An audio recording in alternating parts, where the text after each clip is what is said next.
صليت على إبراهيم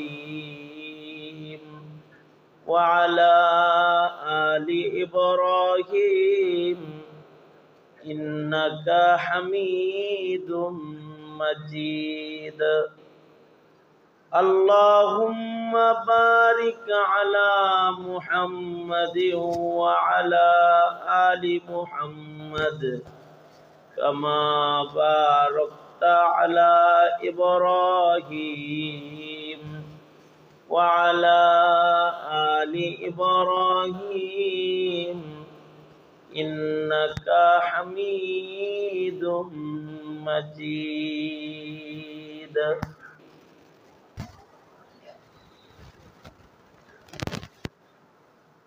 আলহাজ বেলায়েত হোসেন সাহেবের আহলে ইয়ালদের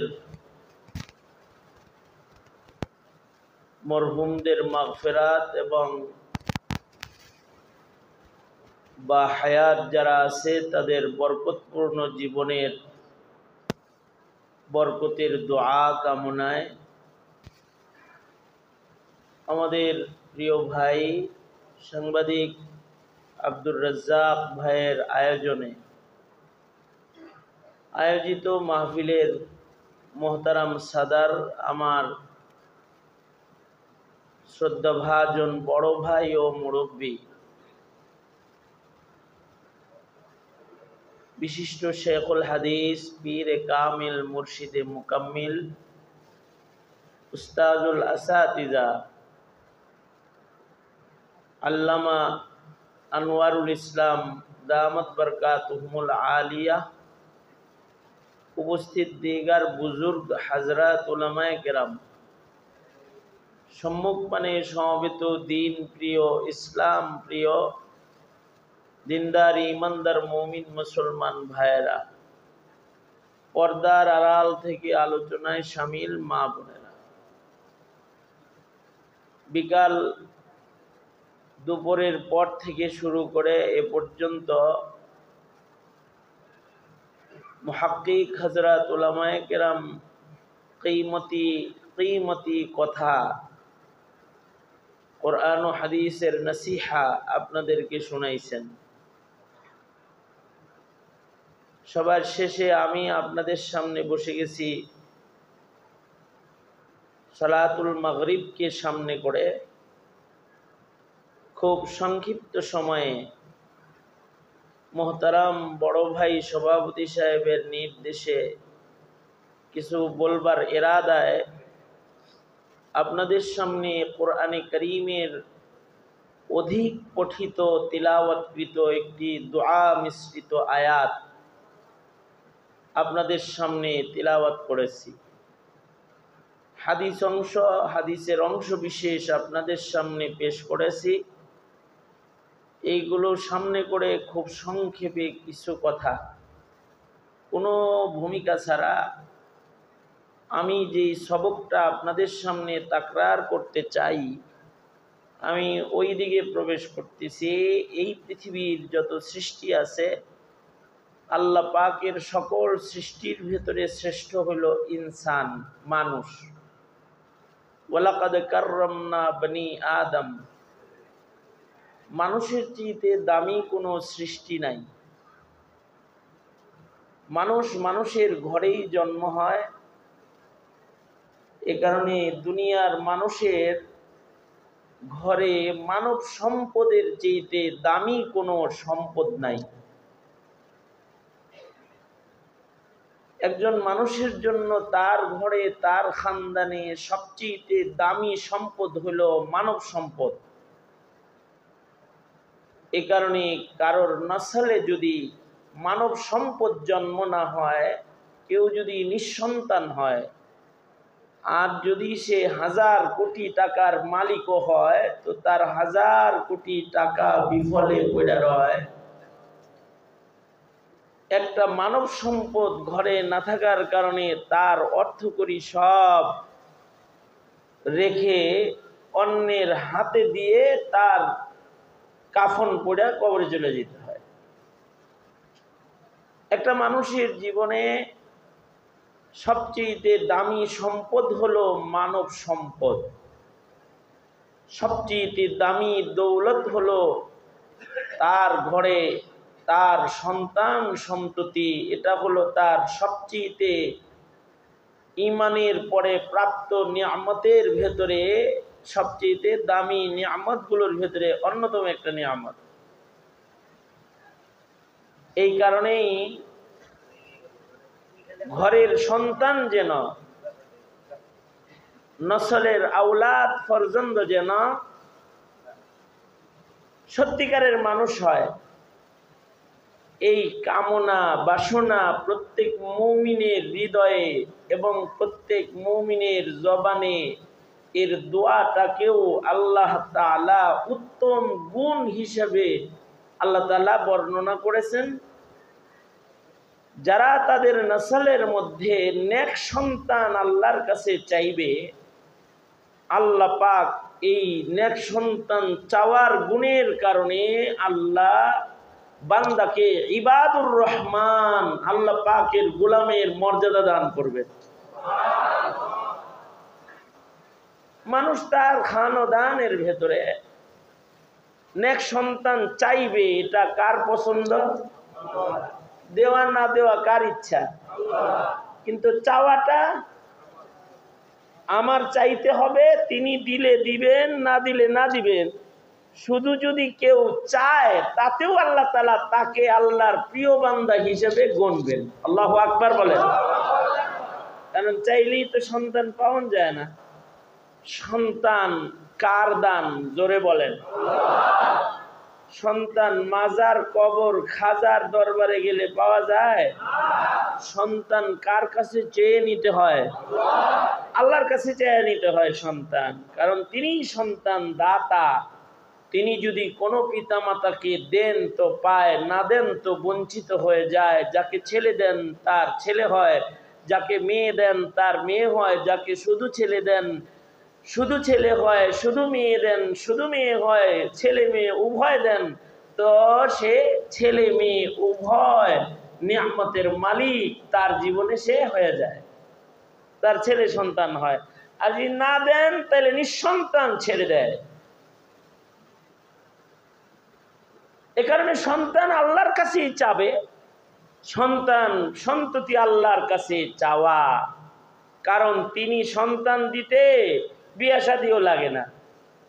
তার কুদরত এত সন্তান দেওয়ার বেলায় যে তিনি বিবাহবিহীন, পুরুষের স্পর্শবিহীন ও নারীর গর্ভে সন্তান দেওয়ার কাদের, শক্তিশালী, ক্ষমতাবান, পাওয়ারফুল রব আল্লাহ, যিনি হযরত মরিয়মকে পুরুষের স্পর্শ ব্যতিরেকে ঈসা আলাইহিস সালাম নামী পৃথিবীর শ্রেষ্ঠ পয়গম্বরদের একজন পয়গম্বর হযরত মরিয়মের পেটে আল্লাহ তাআলা দান করেছেন, অথচ ওনাকে কোনো পুরুষ স্পর্শ করে নাই। আবার যৌবনবিহীন আল্লাহ তাআলা সন্তান দান করেছেন, যেমন হযরত জাকারিয়া। বার্ধক্য যখন এসে গেছে, বিবি আবার বন্দা, এর ভেতর দেওয়ার সন্তান চায়। রব্বি লা তাযারনি ফারদা, ওগো আল্লাহ নিঃসন্তান একাকী আমাকে ছেড়ে দিও না, আমাকে ওয়ারিস দান করো, সন্তান দান করো। তো মহান আল্লাহ বুড়া জাকারিয়াকে বন্ধা বেবির ঘরে সন্তানের সুখবর দিয়ে দিলেন।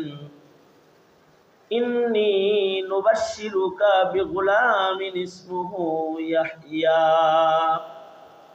এই জাকারিয়া, সন্তান চেয়েছিলে আমার কাছে, তোমাকে দিলাম, পৃথিবীর কাউকে মেনশন করে দেই নাই, তোমাকে আগেই জানায়া দিলাম, তোমার দুয়ার বরকতে তোমাকে একটি পুত্র সন্তানের সুসংবাদ দিচ্ছি। ছেলেটার নামও খুঁজতে হবে না, আমি আল্লাহ জিম্মা নিয়ে তার নাম ইয়াহইয়া রেখে দিলাম। দাতা মালিক বন্ধা বিবির ঘরে বার্ধক্য, যখন যৌবন নাই, যৌবনবিহীন জাকারিয়াকে সন্তান দিল কে? জোরে আওয়াজ করে বলেন। এ কারণে সন্তান চাইবে ওই বান্দা এক জায়গায়, কার কাছে? জোরে বলেন কার কাছে? কেমনে চাইবো? চাওয়ার ভাষাগুলো আল্লাহ শিখাই দিছে। কেমন সন্তান চাইবা তাও শিখাই দিছে আল্লাহ। শাহরুখ খানের মতো সুন্দর একটা সন্তান দিও, অথবা নায়ক নায়িকার মতো সুন্দর একটা সুশ্রী মেয়ে দিও, এরকম চাওয়া আল্লাহ শিখায় না। আল্লাহ তাআলা সন্তান কেমন চাবো, কিভাবে চাবো, শব্দগুলাও আল্লাহ তাআলা শিখায় দিতেছেন। আবার এই চাওয়াটাকে আল্লাহর প্রিয় হওয়ার গুণ বানাইছেন, ইবাদুর রহমানের একটা সিফত বানাইছেন, যে বান্দা আল্লাহর কাছে চাইবে। কোন শব্দে চাইবে তাও বলবা রব্বানা হাবলানা মিন আজওয়াজিনা ওয়া যুররিয়াতিনা কুররাতা আয়ুন ওয়াজআলনা লিল মুত্তাকিনা ইমামা। শব্দ শিখায় দেয়, বলো ওগো আমার প্রতিপালক, আপনি আমাকে আমার বিবি, আমার যুররিয়াত থেকে এমন সন্তান দান করেন যেই সন্তানটা আমার চক্ষুকে শীতল করে দিবে, আর যেই সন্তান মুত্তাকি নেককারদের সর্দার হবে। আল্লাহু আকবার বলেন। শিখায় দিল আল্লাহ তাআলা কি সন্তান চাইবে। কারণ দুনিয়ার মাটির উপরে সন্তান দুই প্রকার। কিছু সন্তান আছে পিতামাতার চোখের পানি ঝরায়, আর কিছু সন্তান আছে পিতামাতার চোখ শীতল করে দেয়। কিছু সন্তান আছে যাদের তাকায় দেখলে মা বাবা ব্যথিত হয়, তাদের চোখের পানি গড়ায় পড়ে যায়। আর এমন কিছু সন্তান আছে যাদের দেখলে দিল ঠান্ডা হয়ে যায়। আল্লাহ কয় এমন সন্তান চাইও যে সন্তান দেখলে তোমার চোখ জোড়াবে, চক্ষু শীতল হবে। হাবলানা মিন আজওয়াজিনা ওয়া যুররিয়াতিনা কুররাতা আয়ুন ওয়াজআলনা লিল মুত্তাকিনা ইমামা। শুধু চোখ জোড়াবে তা না, আমার সন্তানটা যেন পৃথিবীতে নেককার মুত্তাকিদের সর্দার হয়, লিডার হয়, যেন এই দোয়া করো, এইভাবে চাও আমার কাছে। আল্লাহ পাক চাওয়া শিখাইল। কারণ নাপাক সন্তান যদি আসে, দুষ্ট সন্তান যদি নসলে আসে, ভ্রষ্ট সন্তান যদি কারোর নসলে জন্ম হয়, তাহলে এই সন্তান দেখে মা বাবার চোখ খালি কান্দে, চোখ ঠান্ডা হয় না, চোখের পানি ঝরতে থাকে। সন্তান দুই প্রকার। এক প্রকার হলো নেককারদের সর্দার হয়, নেককার হয়, নেককারদের সর্দার হয়। আর কিছু সন্তান আছে এগুলো বদকার হয়, কেউ বা বদকারদের লিডার হয়ে যায়। চান্দাবাজদের লিডার হয়, খুনিদের লিডার হয়, সন্ত্রাসীদের লিডার হয়, স্মাগলারদের সর্দার হয়, জালেমদের সর্দার হয়, জালেমদের সর্দার হয়। এরকম সন্তান হয়।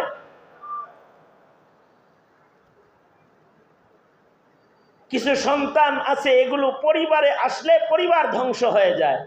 কিছু মানুষ আছে, সন্তান আছে, এগুলো সমাজে এক একটা জন্ম নিলে সমাজ বরবাদ করে ফেলায়। আর কিছু সন্তান আছে, মানুষ আছে, যাদের একজন গোটা দেশ অশান্তির দাবানল জ্বালাইবার জন্য যথেষ্ট হয়ে যায়, যেমন শেখ হাসিনা। একটাই যথেষ্ট, একটা তারায় দিছে, মারামারি কাটাকাটি ধর্ম বিরোধিতা শৃঙ্খলা এসে গেছে, এগুলো বন্ধ হয়ে গেছে। একটা পিতা সন্তান অনেক সময় জাতি ধ্বংস হওয়ার কারণ হয়ে যায়। জাতিকে মূর্খ বানায় ফেলেছে। 16 বছর ভরে জাতিকে ট্রান্সজেন্ডার শিখাইছে, গোমাতা শিখাইছে, সমকামিতার উৎসাহ দিয়েছে, আর পূজায় যাওয়ার ফজিলত বর্ণনা করেছে। এ কারণে হাসিনার সময়ে পূজায় যত মানুষ গেছে, এই ফজিলত বলার লোক নাই, তো এখন পূজায় লোক কম। আওয়ামী লীগের আমলের পূজায় লোক বেশি ছিল, কারণ ওই যে বলছে যে ইবাদত যার যার উৎসব। নাউজুবিল্লাহ, আওয়াজ করে বলেন নাউজুবিল্লাহ। তাহলে দোয়া করতে হবে, ওগো আল্লাহর সর্দার দিও, নেকুকারদের সর্দার। আপনারা যারা আছেন, হায় হায় হায় হায়, এত কথা কন গে? বসেন, আমার ফ্যান লাগবো না, আমার কথা শুনেন, আমার ফ্যান লাগবো না। নড়াচড়া করলে টাইম হইলো মাত্র আছে আর 20 মিনিট লাগিয়েছেন। যারা যারা জবানওয়ালা, কথা বলতে পারেন না, কারা কারা হাত তোলেন তো দেখি। কথা কইতে পারেন না, বুবা আছেন কেউ? এনে আওয়াজ দিতে পারেন না, আওয়াজ বন্ধ কেউ আছেন? জোরে আওয়াজও দিতে পারেন না, হাক ডাক দিতে পারেন না, আছেন? বুঝা যায় তাহলে হাক ডাক দেওয়া লোক সব এখানে, এবং কথা বলনেওয়ালা লোক সব এখানে। তাহলে আল্লাহর সাথে একটু কথা কন, আমার সাথে আওয়াজ করে একটু জোরে জোরে, বুবার মতো মুখ বন্ধ না রেখে জবান খুলে আমার সাথে দোয়াটা পড়েন। রব্বানা হাবলানা মিন আজওয়াজিনা ওয়া যুররিয়াতিনা কুররাতা আয়ুন ওয়াজআলনা লিল মুত্তাকিনা ইমামা। যাদের মুখস্থ আছে তারা প্রতি নামাজের পরে পড়বেন। যদি কেউ প্রতি নামাজের পরে পড়ে, হয়তো তাদের সন্তানদের ভেতরে আল্লাহ তাআলা চোখ শীতলকারী সন্তান তারা দিয়ে দিবে। যদি তা না হয়, কমাস কম নাতিপুতির ভিতরে দাদার দোয়ার বরকতে হাফেজ আলেম হয়ে যাবে। যদি তাও না হয়, কমাস কম দেখা যাবে পুতির ঘরের পুতির ভেতরে বড় আলেম চলে আসছে। নেক মানুষের ঘরে কয়েক পুরুষ পড়ো, বিশ্বজয়ী মানুষের আগমন কখনো কখনো হয়ে যায়। গোয়ালিনীর ঘরে নসল কয়েক পড়ে যায়, উমর ইবনে আব্দুল আজিজ জন্ম হয়ে গেছে।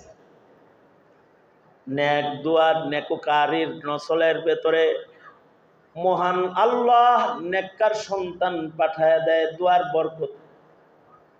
আল্লাহর কাছ থেকে পাওয়ার আশায় প্রতি নামাজের পরে আল্লাহর ভাষায় আল্লাহর কাছে চাইবেন। যাদের দোয়া মুখস্থ নাই তারা চাওয়া বাদ দিবেন না, কারণ মহান আল্লাহ আপনার মুখের ভাষাও বুঝেন। আপনার জবানি আপনি বাংলায়ও আল্লাহর কাছে নেক সন্তান চাইবেন। এমন সন্তান দে মাওলা, এমন সন্তান দে, কামাই খাওয়ার আশা নাই, মইরা গেলে দোয়া করবে যে। রবের কাছে বলতে হবে, এমন সন্তান দে মাওলা, এমন সন্তান দে,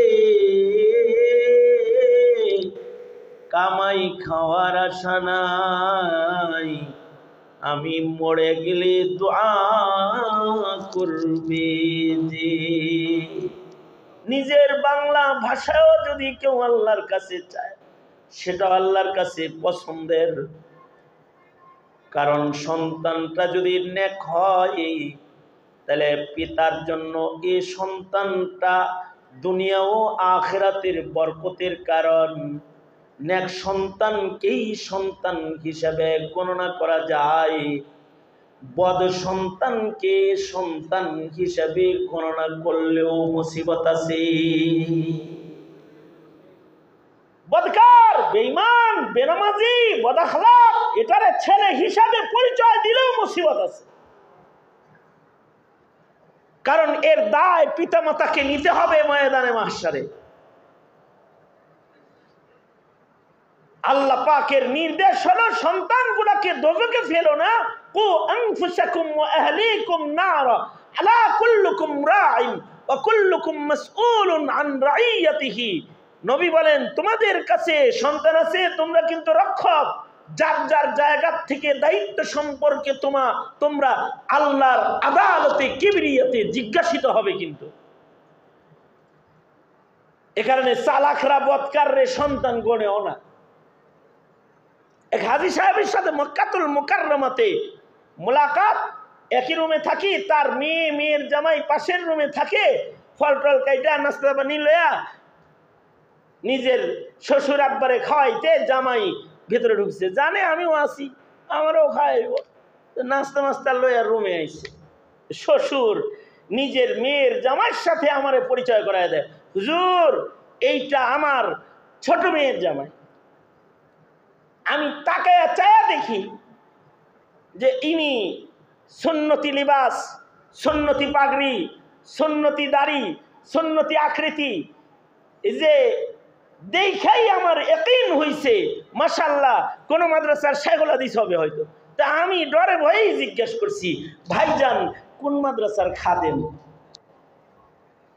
এই কথা বলতেই উনি মাথাটা নিচের দিকে শর্মিন্দা হয়ে বলে, হযরত আমি ইঞ্জিনিয়ার, আমি মাদ্রাসায় পড়ি নাই, আমি আলেম না।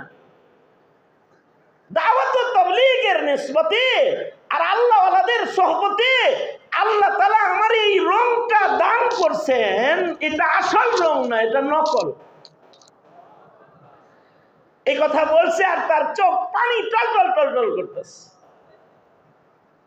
আউয়ালান আমি তার পিঠে হাত দিয়ে তাকে বুকে নিয়ে বললাম, ভয় নাই, আল্লাহর পয়গম্বর সুখবর দিয়া গেছে, মান তাশাব্বাহা বিকওমিন ফাহুয়া মিনহুম। দুনিয়ার মাটিতে যাদের সাদৃশ যাদের সাথে পাওয়া যাবে, ময়দানে মাহশারে মহান আল্লাহ তাদেরকে তাদের সাথে দাঁড় করাবে। এই আকৃতিটারও অনেক দাম হতে পারে, এই আকৃতির বরকতে আল্লাহ তাআলা নেককারদের দলে দাঁড় করায় হিসাব আসান করে দিবে। এইটারও একটা মূল্য আছে, দাম আছে। তো তার সাথে অনেক কথা। তো চাচারে বললাম, চাচা বললেন ছোট মেয়ের জামাই, তার মানে মেয়ে আরো আছে আপনার। কয় ছেলে কয় মেয়ে? চাচায় কয় 2 ছেলে 2 মেয়ে। আমি বললাম মাশাআল্লাহ, সব তো এরকম রঙের? কয় আলহামদুলিল্লাহ, সব হালাল হারাম বাচ্চা চলে, পর্দা বসিটা করে, নেককার, সবাই নেকির কাজ করে, আলহামদুলিল্লাহ। এই কথা কয়ে একেবারে দিল ঠান্ডা হয়ে গেছে। মেয়ের জামাই আমার কানে কানে কয়, মিথ্যা কথা বলছে আব্বা, আব্বার 3 ছেলে 2 মেয়ে, 5টা, একটা বান্দা কইছে। আমি বললাম, চাচা আপনি আপাতত কোথায় আছেন জানেন? এখন যেখানে আপনি আছেন এটা হলো পৃথিবীর শ্রেষ্ঠ জমিন মক্কাতুল মুকাররমা, কাবা ঘরের খুব কাছাকাছি আছেন। এখানে কোনো নেকির কাজ করলে আল্লাহ পাক লক্ষ গুণ সওয়াব দান করেন। সুবহানাল্লাহ, লক্ষ গুণ হয়। এটা মিছা কথা বললেও কিন্তু খবর আছে। ছেলে না আপনার 5টা 4টা কোন কেরে? খোদার ঘরের পাশে মিথ্যা কথা বলতে দিল কাবে না আপনার। আল্লাহওয়ালাদের সোহবতের বরকতে তার জবানে বড় নূর, বড় রং, আলাদা রং। সে বলে আপনাদের মুখে শুনেছি, নূহ পয়গম্বর যখন নিজের ছেলেটারে ডাকতেছিল, ও আমার ছেলে যাস না, আয় আয় নৌকায় চর, আমি আল্লাহর পয়গম্বর, আযাব আসতেছি কিন্তু প্লাবন আসতেছি, ডুবে মরে যাবি, বাঁচতে চাইলে নাই ওইটা পর। নবীর ইলানকে অবমূল্যায়ন করে ছেলে যখন উল্টা পথে চলতেছিল, আর পয়গম্বর চোখের পানি ফেলতেছিলেন। মহান আল্লাহ কি তখন বলে নাই, ও পয়গম্বর কেঁদো না, ইন্নাহু লাইসা মিন আহলিক, যে পয়গম্বরের কথা সন্তান শোনে না, অমন সন্তান নবীর সন্তান হিসাবে গণনা না, সে তোমার আহাল না, তারে নিজের ছেলে ছেলে বলে অত ডাকাডাকি তুমি করো না।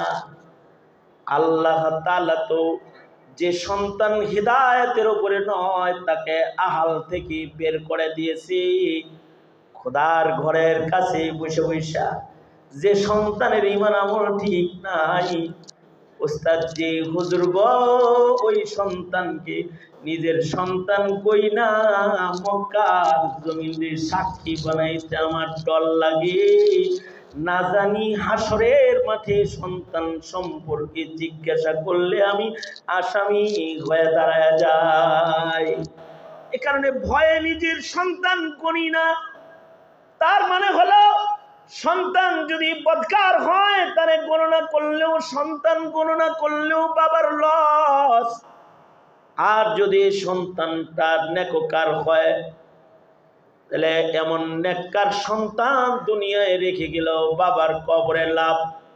ইযা মাতাল ইনসানু ইনকাতা আনহু আমালুহু ইল্লা মিন সালাস, ইল্লা মিন সাদাকাতিন জারিয়াতিন আও ইলমিন ইউতাফাউ বিহি আও ওয়ালাদিন সালিহিন ইয়াদউ লাহু।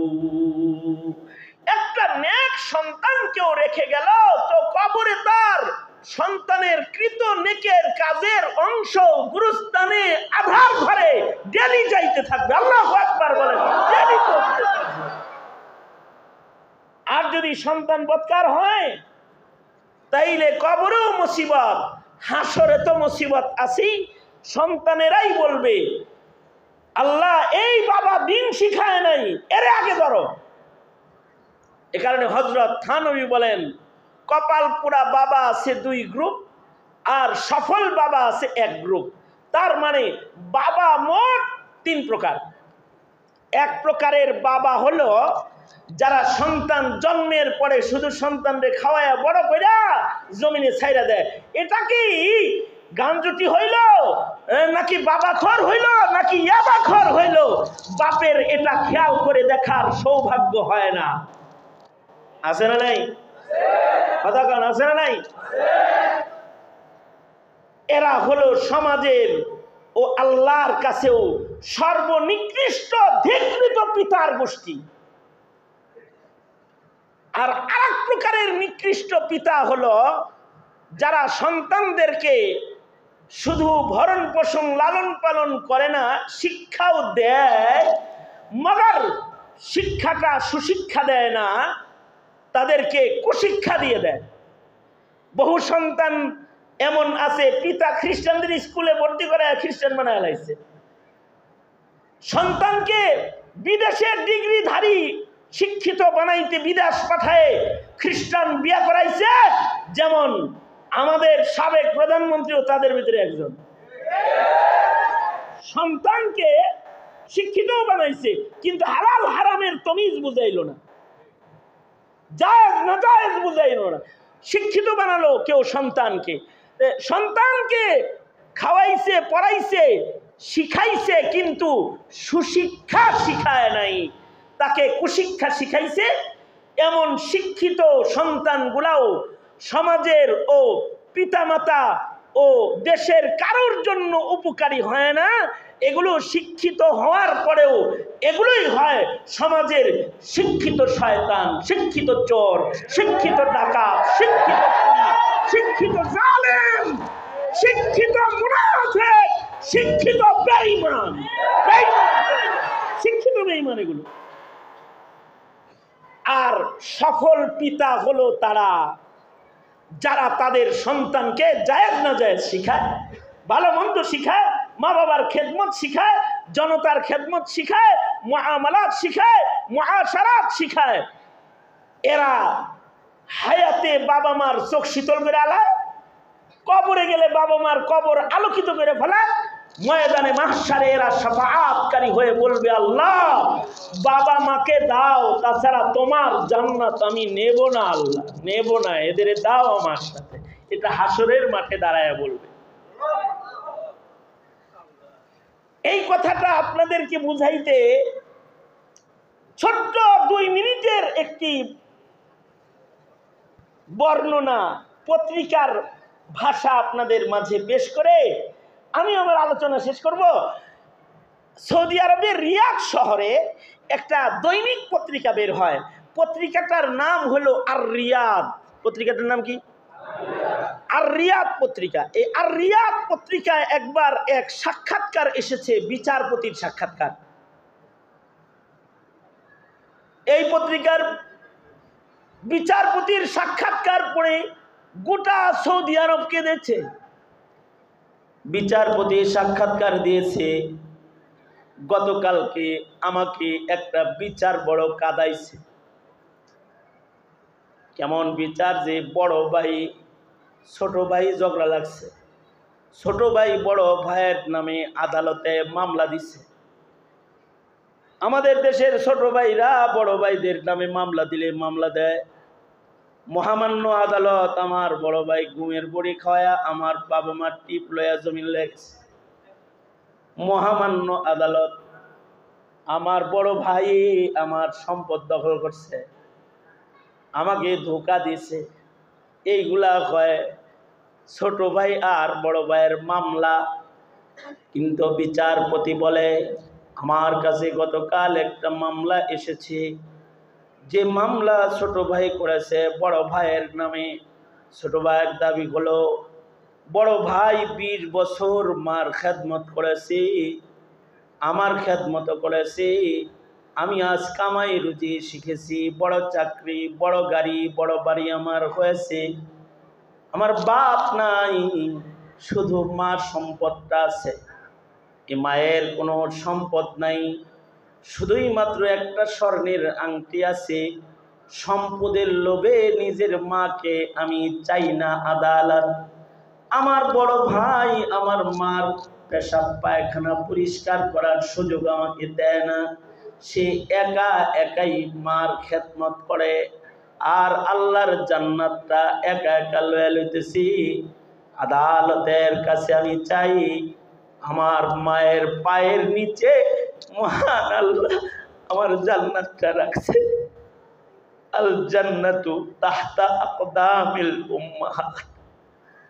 আমার জান্নাত আমার মার পায়ের নিচে আছে, সুতরাং আমিও আমার মায়ের পদতলের জান্নাতটা চাই। আদালতের পক্ষ থেকে আমার মায়ের খেদমতের সুযোগ আমাকে দেওয়া হোক। আদালত বলে, আমি বড় ভাই এবং মা এবং ছোট ভাই সকলকে আদালতে হাজির করে বললাম, আপনি দেন না কেন? বড় ভাই বলে, ও ছোট মানুষ, খেদমত বুঝবে না, মার কষ্ট হবে। আর ছোট ভাই বলে, না আমি বুঝি, আমি পারি, আমাকে খেদমত করতে দিতে হবে, আমার অধিকার এটা। বিচারপতি বলে, কিং কর্তব্য বিমূঢ় হয়েছি, এই মারে কার ঘরে দিব? মাকে জিজ্ঞেস করলাম, মা আপনি যার কাছে যাইতে চান তার কাছে আপনাকে দিয়ে দিই। মা একবার বড় ভাইয়ের দিকে তাকায়, একবার ছোট ভাই ছোট ছেলের দিকে তাকাই।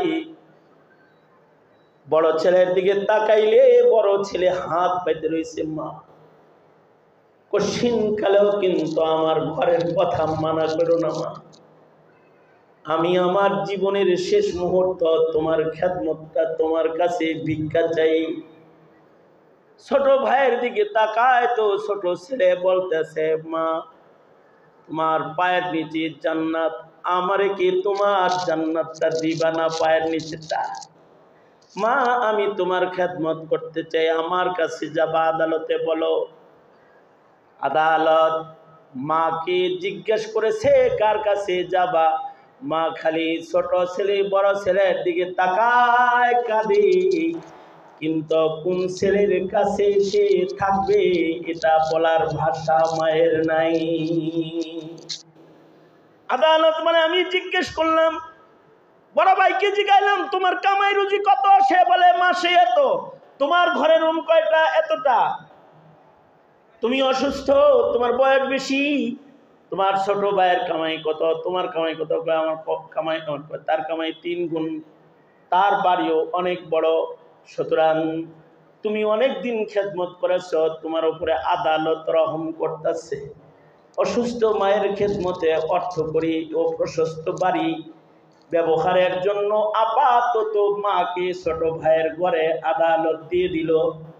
বড় ভাইয়ের কামাই রুজি কম, তাই শরীয়তে ইসলামের আদালত তার উপরে রহম করলো। তবে ছোট ভাই, কখনো যদি মায়ের মহব্বতে তোমার বড় ভাই তোমার দরজায় এসে 2-4 দিনের জন্য তোমার মাকে তার ঘরে নিয়ে যেতে চাই, বাধা দিও না, কোলে কইরা মায়ের বড় ভাইয়ের ঘরে দিয়ে এসো। এমন সন্তান দে মাওলা, এমন সন্তান দে, কামাই খাওয়ার আশা নাই, মইরা গেলে দোয়া করবি জি।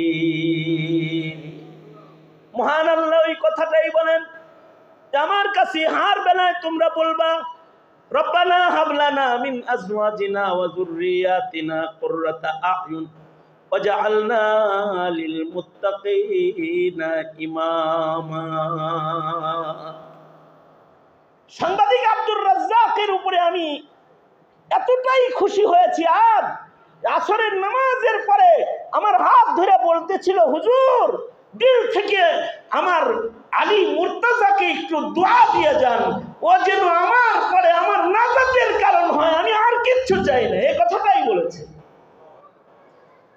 হাফিজ কোরআন সন্তান মাদ্রাসায় পড়তেছে, দোয়া করুন ছেলেটাকে আল্লাহ তাআলা আলেমে রব্বানি বানায়, সবার ঘরে আল্লাহ নাজাতের উপযুক্ত সন্তান দিয়ে দেয়। জোরে বলেন আমিন।